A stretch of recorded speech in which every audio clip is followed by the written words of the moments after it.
Hey, it's Evan, and I just want to let you know that if you have a DSLR of any kind, that you can start taking pictures just like the ones that you're seeing on this page right now. You do not need an expensive camera to take pictures like this. You just need a basic DSLR, and here's why.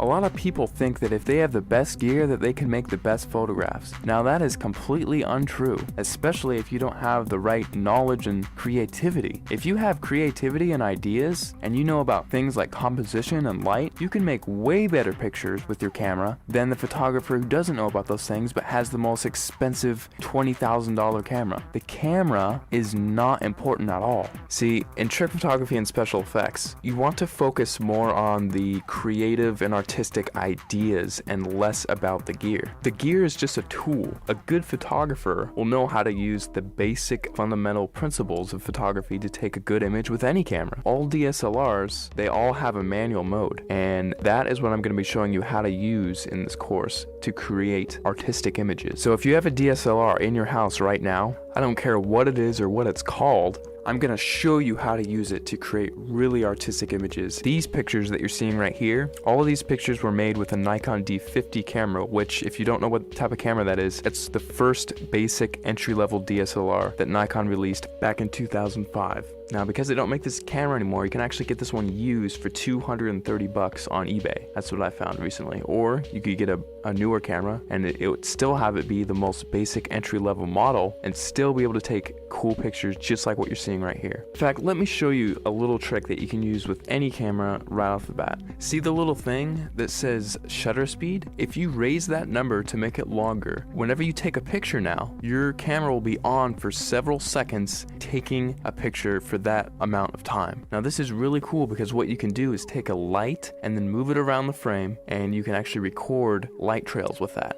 And people, if you've heard of this technique before, it's called light painting, but most people think that, oh, I just wave a flashlight around and then it's done. Well, actually, it's a whole art form in and of itself, because there are dozens of different types of lights that you can use in light painting, and all of them have a specific use. And you have to know how to move the lights in certain ways in order to create certain shapes and things like that. And that is the type of stuff that I'm going to be showing you inside the course. And now if you also have Photoshop, you can get really creative.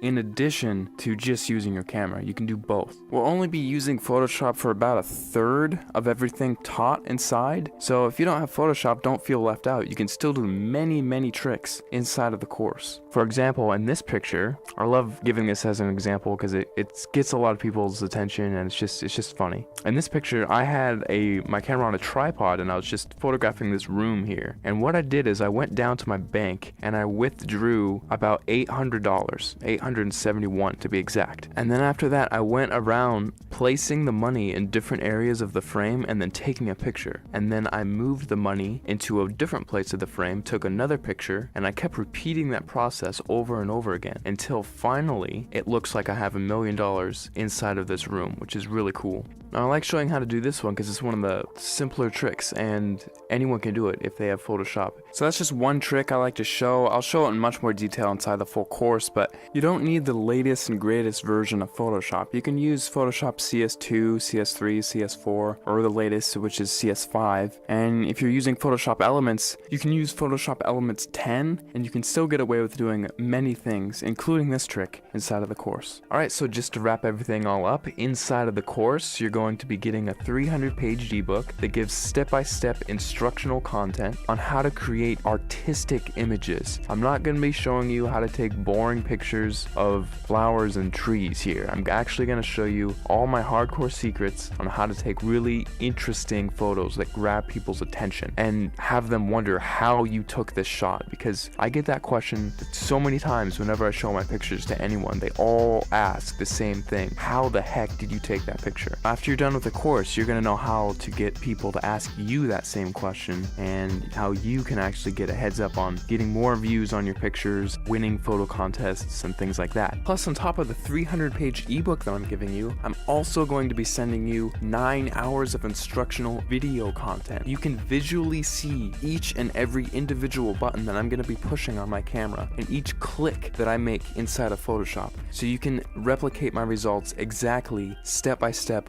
without any confusion. You're going to be seeing everything that I do behind the scenes. It'll be like literally spending the weekend with me, having me show you all the cool things